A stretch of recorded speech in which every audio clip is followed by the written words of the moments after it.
Gestion crédit. On va se demander ce que c'est que la gestion crédit. La gestion crédit, ça consiste à quoi? Ça consiste à prendre des risques pour générer des rendements. Quels sont les risques qu'on prend quand on gère en crédit?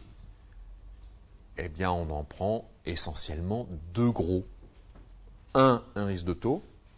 Deux, un risque de faillite de l'entreprise à qui on a prêté.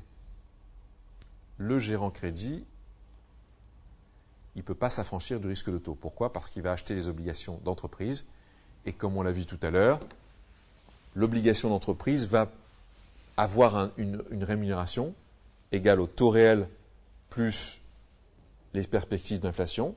Ça, c'est grosso modo le taux de l'État, plus la rémunération supplémentaire due au fait que l'entreprise pourrait faire défaut, c'est un risque supplémentaire qui a besoin d'être rémunéré, plus le risque d'illiquidité, on en a parlé.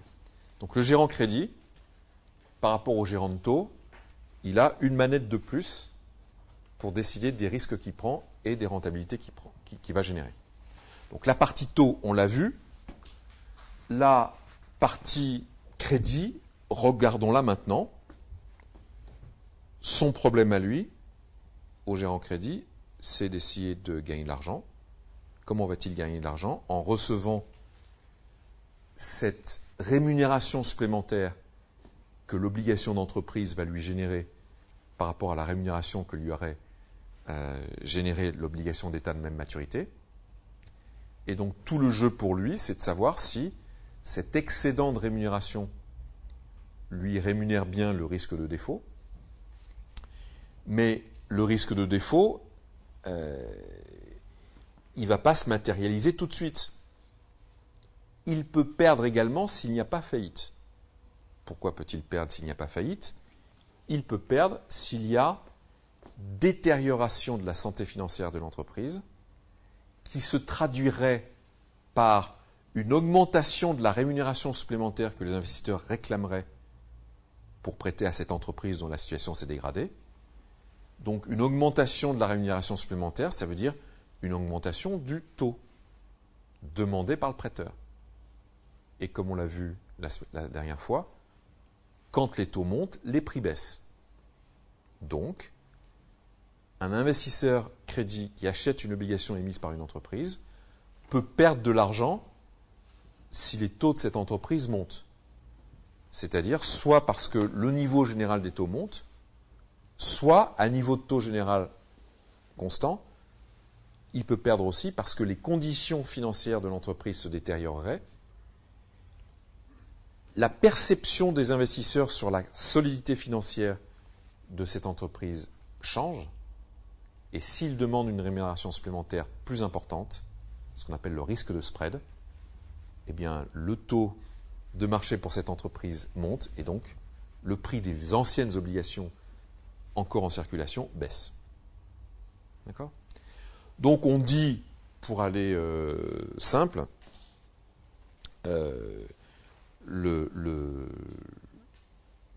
gérant crédit est exposé à un risque de spread. Le risque de spread, c'est le risque de voir l'excédent de rémunération demandé par les prêteurs en échange de prêter à l'entreprise. Cet excédent s'accroît au cours du temps. S'il s'accroît, quand les taux montent, les prix baissent, je perds de l'argent. Donc, pour perdre de l'argent en crédit, il ne suffit pas qu'il y ait défaut. Il faut qu'il y ait augmentation du spread de crédit. Et l'augmentation du spread de crédit peut venir de deux sources. Un, une vraie détérioration de la qualité de crédit de l'entreprise, une détérioration de sa situation financière, ou tout simplement le marché qui boude, et qui dit j'ai besoin d'une rémunération supplémentaire. Donc, par exemple, une chute de l'appétit au risque.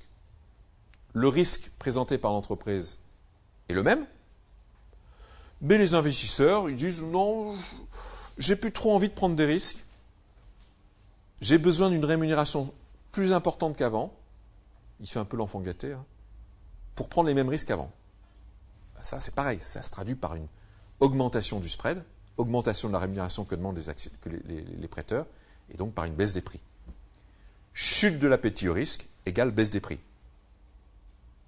Chute de l'appétit au risque égale augmentation de la rentabilité demandée par les investisseurs égale baisse des prix.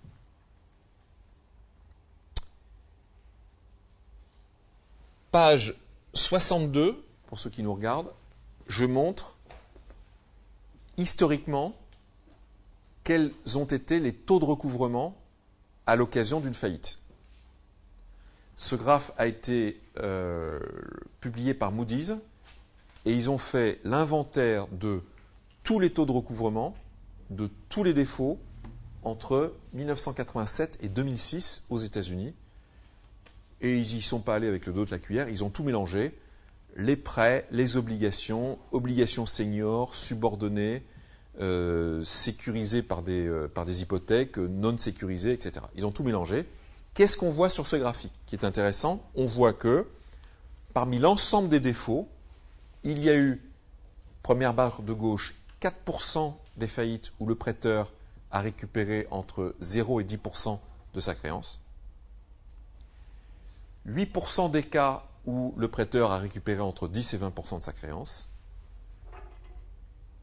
11% des cas où il a récupéré entre 20 et 30% de sa créance, etc., etc. Donc là, vous avez la distribution des taux de recouvrement observés historiquement. Et tout au bout, vous voyez quoi? Vous voyez qu'il y a 4% des défauts pour lesquels le prêteur a retrouvé entre 90 et 100% de sa créance, et 4% des cas où le prêteur a retrouvé l'intégralité de sa créance.